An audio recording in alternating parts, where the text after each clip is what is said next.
ఛత్తీస్గఢ్ ఎన్కౌంటర్లో మృతి చెందిన మావోయిస్ట్ అగ్రనేత సుధాకర్ మృతదేహాన్ని తమకు అప్పగించాలని కుటుంబ సభ్యులు డిమాండ్ చేస్తున్నారు. సుధాకర్ స్వగ్రామం ఏలూరు జిల్లా దెందులూరు నియోజకవర్గం పెదపాడు మండలం సత్యవోలులో విషాద ఛాయలు నెలకొన్నాయి.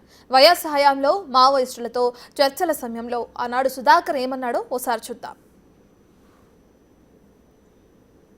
ఇందాక ఒక కాగితం వచ్చింది, మెన్యూ ఆల్రెడీ పేపర్లో కూడా వచ్చింది, మేమేం తింటున్నామని. అడవిలో ఏం తింటున్నామో, మన పీడిత ప్రజలు ఏం తింటున్నారో మీకు తెలుసు.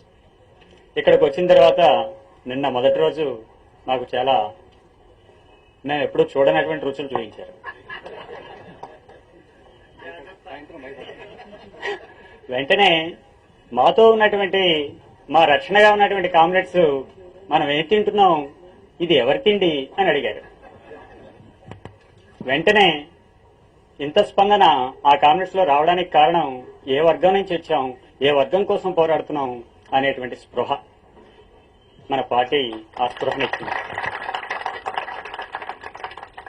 రాత్రి నాయకత్వం ఒకసారి అనుకుని ముందే చెప్పి ఉండాల్సింది, మన మెన్యూ ఎలా ఉండాలో చెప్పలేకపోయాం, ఇప్పుడన్నా చెబుదామని చెప్పి పొద్దున్నే వాళ్ళని పిలిచి, మాకు సహకరిస్తున్నటువంటి వంట చేసే వాళ్ళని పిలిచి, మా అలవాట్లు ఇవి కాబట్టి మీరు కూడా మాకు సహకరించండి, మాకు